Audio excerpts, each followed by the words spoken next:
आप लोगों को के स्ट्रॉन्ग क्लास में स्वागत है। इस चैनल को सब्सक्राइब एंड लाइक करना न भूलें और बेल आइकन का बटन दबा दें। आज आप लोगों को प्रतिलेखन संख्या 83 और 84 लिखाएंगे। पहले 80 के स्पीड में, फिर 100 के स्पीड में, फिर 120 के स्पीड में। इसको 1-2 बार लिखें और आपका स्पीड बढ़ जाएगा। अब रेडी रहें। Last ready and start. महोदय, भारत ही नहीं सारी दुनिया आज विज्ञान और प्रौद्योगिकी के द्वारा लाए गए परिवर्तनों के कारण महान परिवर्तनों की ड्योढ़ी पर खड़ी है। इन चीज़ों ने लोगों के जीवन को बदला तो है, किंतु केवल ऊपरी तौर पर। आज हमारे पास ऊंची ऊंची और सुंदर सुंदर इमारतें हैं।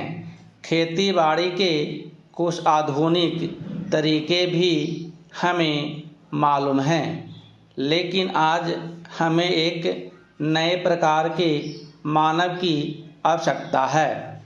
ऐसा मानव जो विस्तारशील ज्ञान को वास्तविक उच्च जीवन के लिए उपयोग कर सके।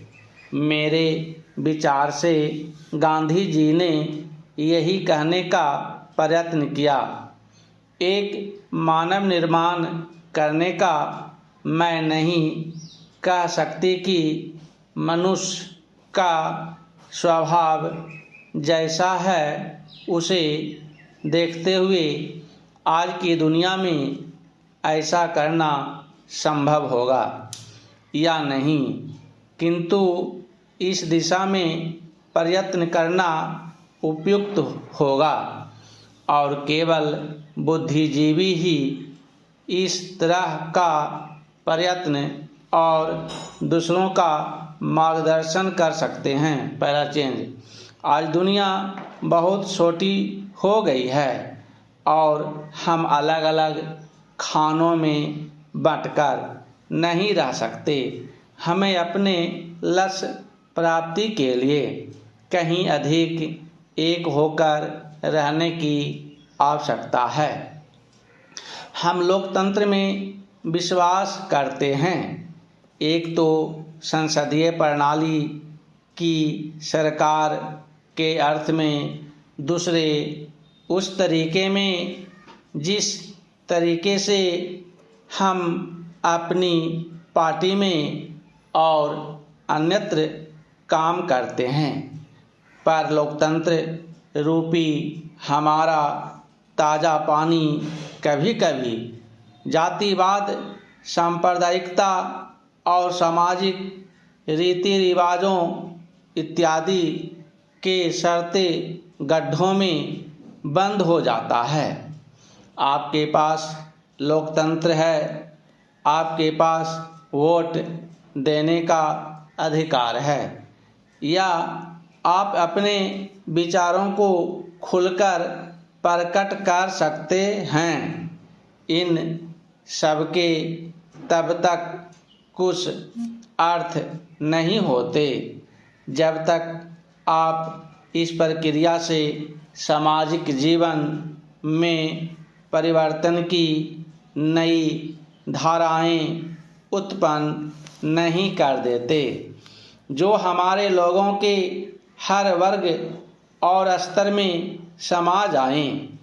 प्रस्ताव पास कर देना बहुत सरल है, पर उसका कार्यान्वयन करना सरल नहीं। पहला चेंज। हम जानते हैं कि स्थिति या पद में कुछ लोगों का निहित स्वार्थ हो जाता है और कुछ एक का किन्हीं दूसरी चीज़ों में, लेकिन सबसे बड़ा निहित स्वार्थ है भय, जो जाना पहचाना है उसे परिवर्तित करने का भय। हम जानते हैं कि अमुक चीज़ बुरी है, फिर भी हम उसे परिवर्तित करने से डरते हैं।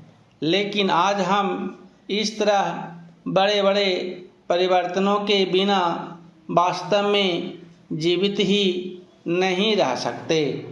हम परिवर्तन लाएं कैसे? हम लोगों को इस बात का कैसे विश्वास दिलाएं कि परिवर्तन आवश्यक है? पैराचीन महोदय, पिछले कुछ वर्षों में सभी राजनीतिक दल किसी न किसी तरह से जनता से दूर हो गए हैं। आज हम और आप दोनों को अपनी जड़ों को फिर से जमाना होगा।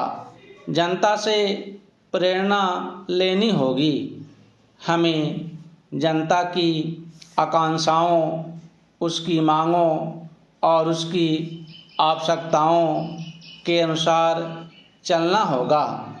अपने देश के विशाल आकार के कारण यह बहुत बड़ा काम है, लेकिन उस आदमी के लिए कुछ भी असंभव नहीं जिसने कुछ करने के लिए कमर कस ली हो।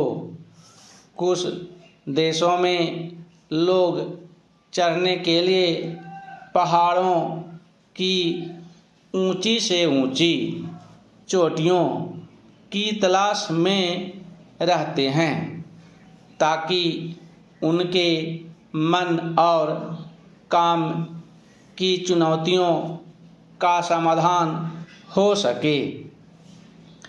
कुछ दूसरे छोटी छोटी नावों में सागरों और महासागरों को पार करने के लिए निकाल पड़ते हैं। ये सब असाधारण उद्यम हैं, किंतु हमारी चुनौतियां तो हमारे दरवाजे पर ही दस्तक दे रही हैं। हमें ऊंचे ऊंचे पर्वतों पर या गहरे सागरों तक जाने की आवश्यकता नहीं। हमारे हर गांव में गरीबी है और घर घर में जात पात है। ये वे पर्वत हैं जिन पर हमें चढ़ना है और ये वे महासागर हैं जिन्हें हमें पार करना है। मुझे मालूम है कि हम में वह शक्ति है। मैं जानती हूँ कि हम में क्षमता है, केवल प्रश्न है करने का। और मैं आशा करती हूँ कि यह सम्मेलन उस दिशा में ले जाने वाला एक छोटा सा कदम होगा। आदमी के चंद्रमा पर पहुँचने के बाद किसी ने कहा था कि वह कदम रखने वाले के लिए छोटा सा कदम है, किंतु मानव जाति के लिए बहुत बड़ा कदम था। अतः मेरे विचार से आप कह सकते हैं कि आपके लिए यह छोटा कदम होगा, लेकिन यदि आप सफल हुए तो भारत के लिए यह महान कदम होगा।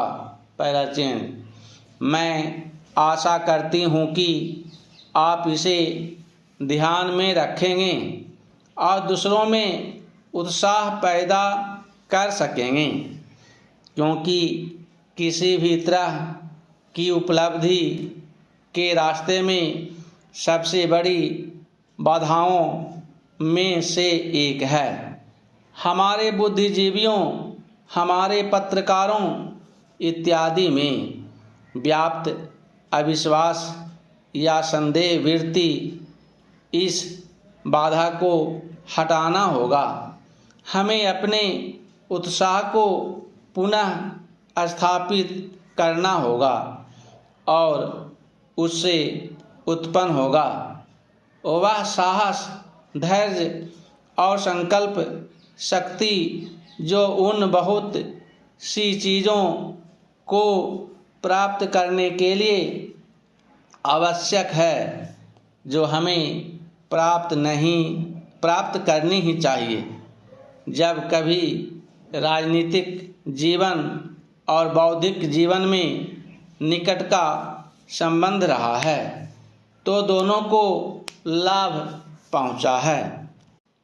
अब 100 के स्पीड में लिखाएंगे, पेंसिल कॉपी लेकर तैयार हैं। Ready, last ready, start. महोदय, भारत ही नहीं सारी दुनिया आज विज्ञान और प्रौद्योगिकी के द्वारा लाए गए परिवर्तनों के कारण महान परिवर्तनों की ड्योढ़ी पर खड़ी है।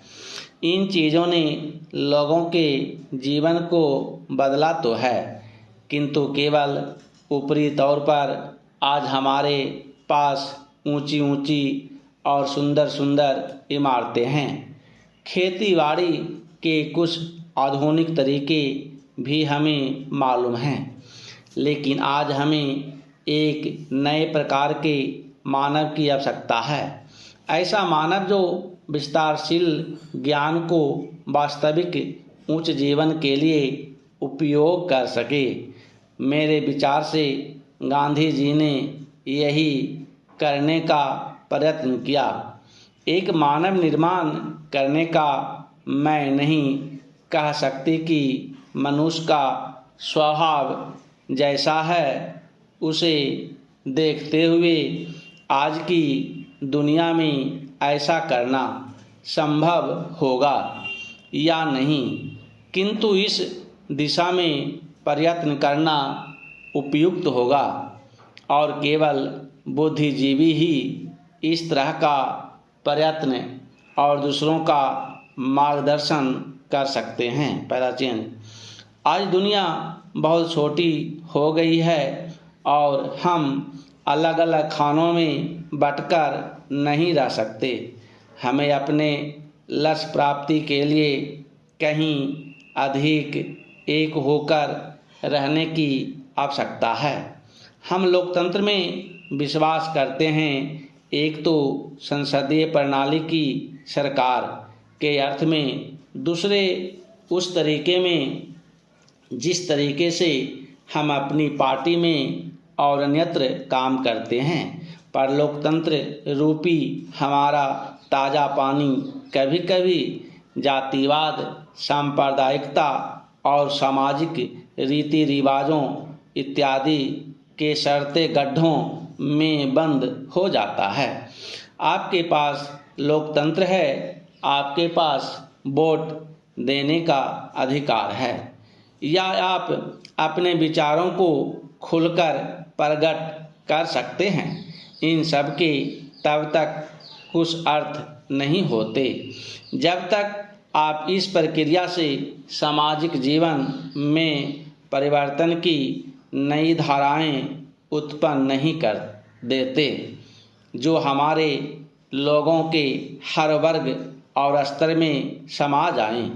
प्रस्ताव पास कर देना बहुत सरल है, पर उसका कार्यान्वयन करना सरल नहीं। पहला चेंज, हम जानते हैं कि स्थिति या पद में कुछ लोगों का निहित स्वार्थ हो जाता है और कुछ का किन्हीं दूसरी चीज़ों में, लेकिन सबसे बड़ा निहित स्वार्थ है भय। जो जाना पहचाना है उसे परिवर्तित करने का भय।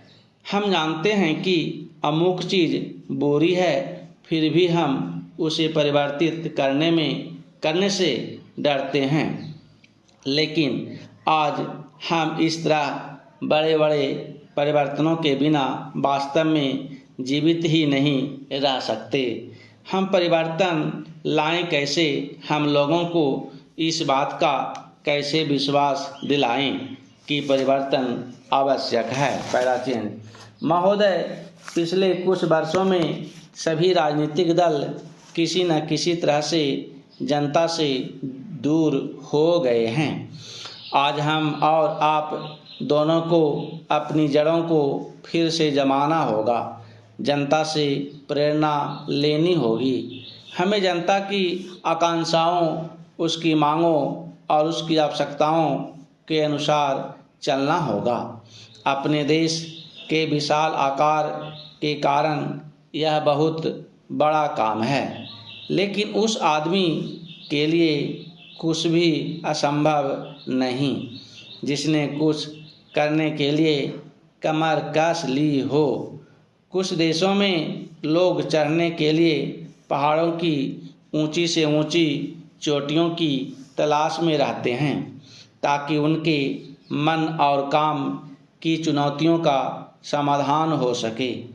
कुछ दूसरे छोटी छोटी नावों में सागरों और महासागरों को पार करने के लिए निकल पड़ते हैं। ये सब असाधारण उद्यम हैं, किंतु हमारी चुनौतियां तो हमारे दरवाजे पर ही दस्तक दे रही हैं। हमें ऊंचे ऊंचे पर्वतों पर या गहरे सागरों तक जाने की आवश्यकता नहीं। हमारे हर गांव में गरीबी है और घर घर में जात पात है। ये वे पर्वत हैं जिन पर हमें चढ़ना है और ये वे महासागर हैं जिन्हें हमें पार करना है। मुझे मालूम है कि हम में वह शक्ति है। मैं जानती हूँ कि हम में क्षमता है, केवल प्रश्न है करने का। और मैं आशा करती हूँ कि यह सम्मेलन उस दिशा में ले जाने वाला एक छोटा सा कदम होगा। आदमी के चंद्रमा पर पहुँचने के बाद किसी ने कहा था कि वह कदम रखने वाले के लिए छोटा सा कदम है, किंतु मानव जाति के लिए बहुत बड़ा कदम है। अतः मेरे विचार से आप कह सकते हैं कि आपके लिए यह छोटा कदम होगा, लेकिन यदि आप सफल हुए तो भारत के लिए यह महान कदम होगा। पहला चिन्ह। मैं आशा करती हूँ कि आप इसे ध्यान में रखेंगे और दूसरों में उत्साह पैदा कर सकेंगे, क्योंकि किसी भी तरह की उपलब्धि के रास्ते में सबसे बड़ी बाधाओं में से एक है हमारे बुद्धिजीवियों और पत्रकारों इत्यादि में व्याप्त अविश्वास या संदेह वृत्ति। इस बाधा को हटाना होगा। हमें अपने उत्साह को पुनः स्थापित करना होगा और उससे उत्पन्न होगा वह साहस, धैर्य और संकल्प शक्ति जो उन बहुत सी चीज़ों को प्राप्त करने के लिए आवश्यक है, जो हमें प्राप्त करनी ही चाहिए। जब कभी राजनीतिक जीवन और बौद्धिक जीवन में निकट का संबंध रहा है तो दोनों को लाभ पहुंचा है। पेंसिल कॉपी लेकर तैयार रहें। अब 120 के स्पीड में लिखाएंगे। Ready, last ready, start. महोदय, भारत ही नहीं सारी दुनिया आज विज्ञान और प्रौद्योगिकी के द्वारा लाए गए परिवर्तनों के कारण महान परिवर्तनों की ड्योढ़ी पर खड़ी है। इन चीज़ों ने लोगों के जीवन को बदला तो है, किंतु केवल ऊपरी तौर पर। आज हमारे पास ऊंची ऊंची और सुंदर सुंदर इमारतें हैं। खेती बाड़ी के कुछ आधुनिक तरीके भी हमें मालूम हैं, लेकिन आज हमें एक नए प्रकार के मानव की आवश्यकता है। ऐसा मानव जो विस्तारशील ज्ञान को वास्तविक उच्च जीवन के लिए उपयोग कर सके। हमें विचार से गांधी जी ने यही करने का प्रयत्न किया। एक मानव निर्माण करने का मैं नहीं कह सकती कि मनुष्य का स्वभाव जैसा है उसे देखते हुए आज की दुनिया में ऐसा करना संभव होगा या नहीं, किंतु इस दिशा में प्रयत्न करना उपयुक्त होगा और केवल बुद्धिजीवी ही इस तरह का प्रयत्न और दूसरों का मार्गदर्शन कर सकते हैं। Para change. आज दुनिया बहुत छोटी हो गई है और हम अलग अलग खानों में बंटकर नहीं रह सकते। हमें अपने लक्ष्य प्राप्ति के लिए कहीं अधिक एक होकर रहने की आवश्यकता है। एक लोकतंत्र में विश्वास करते हैं, एक तो संसदीय प्रणाली की सरकार के अर्थ में, दूसरे उस तरीके में जिस तरीके से हम अपनी पार्टी में और अन्यत्र काम करते हैं। पर लोकतंत्र रूपी हमारा ताज़ा पानी कभी कभी जातिवाद, सांप्रदायिकता और सामाजिक रीति रिवाजों इत्यादि के सड़ते गड्ढों में बंद हो जाता है। आपके पास लोकतंत्र है, आपके पास वोट देने का अधिकार है, या आप अपने विचारों को खुलकर प्रकट कर सकते हैं। इन सब के तब तक कुछ अर्थ नहीं होते जब तक आप इस प्रक्रिया से सामाजिक जीवन में परिवर्तन की नई धाराएं उत्पन्न नहीं कर देते, जो हमारे लोगों के हर वर्ग और स्तर में समा जाएं। प्रस्ताव पास कर देना बहुत सरल है, पर उसका कार्यान्वयन करना सरल नहीं। Para change. हम जानते हैं कि स्थिति या पद में कुछ लोगों का निहित स्वार्थ हो जाता है और कुछ एक का किन्हीं दूसरी चीज़ों में, लेकिन सबसे बड़ा निहित स्वार्थ है भय हो जाना पहचाना है। उसे परिवर्तित करने का भय। हम जानते हैं कि अमुक चीज़ बुरी है, फिर भी हम उसे परिवर्तित करने से डरते हैं। लेकिन आज हम इस तरह बड़े बड़े परिवर्तनों के बिना वास्तव में जीवित ही नहीं रह सकते। हम परिवर्तन लाए कैसे? हम लोगों को इस बात का कैसे विश्वास दिलाएं कि परिवर्तन आवश्यक है? प्राचीन महोदय, पिछले कुछ वर्षों में सभी राजनीतिक दल किसी न किसी तरह से जनता से दूर हो गए हैं।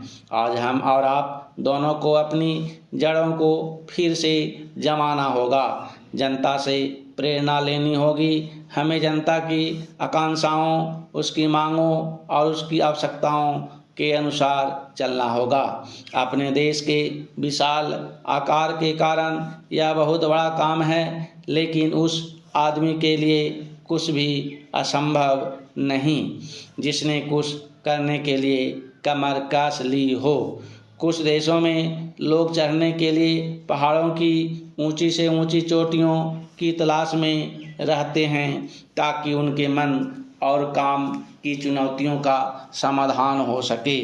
कुछ दूसरे छोटी छोटी नावों में सागरों और महासागरों को पार करने के लिए निकल पड़ते हैं। ये सब असाधारण उद्यम हैं, किंतु हमारी चुनौतियां तो हमारे दरवाजे पर ही दस्तक दे रही हैं। हमें ऊंचे ऊंचे पर्वतों पर या गहरे सागरों तक जाने की आवश्यकता नहीं। हमारे हर गांव में गरीबी है और घर घर में जात पात है। ये वे पर्वत हैं जिन पर हमें चढ़ना है और ये वे महासागर हैं जिन्हें हमें पार करना है। मुझे मालूम है कि हम में वह शक्ति है, मैं जानती हूँ कि हम में क्षमता है, केवल प्रश्न है करने का। और मैं आशा करती हूँ कि यह सम्मेलन उस दिशा में ले जाने वाला एक छोटा सा कदम होगा। आदमी के चंद्रमा पर पहुँचने के बाद किसी ने कहा था कि वह कदम रखने वाले के लिए छोटा सा कदम है, किंतु मानव जाति के लिए बहुत बड़ा कदम था। अतः मेरे विचार से आप कह सकते हैं कि आपके लिए यह छोटा कदम होगा, लेकिन यदि आप सफल हुए तो भारत के लिए यह महान कदम होगा। Para change. मैं आशा करती हूँ कि आज आप इसे ध्यान में रखेंगे और दूसरों में उत्साह पैदा कर सकेंगे, क्योंकि किसी भी तरह की उपलब्धि के रास्ते में सबसे बड़ी बाधाओं में से एक है हमारे बुद्धिजीवियों, हमारे पत्रकारों इत्यादि में व्याप्त अविश्वास या संदेह वृत्ति, इस बाधा को हटाना होगा। हमें अपने उत्साह को पुनः स्थापित करना होगा और उससे उत्पन्न होगा वह साहस, धैर्य और संकल्प शक्ति जो उन बहुत सी चीज़ों को प्राप्त करने के लिए आवश्यक है, जो हमें प्राप्त करनी ही चाहिए।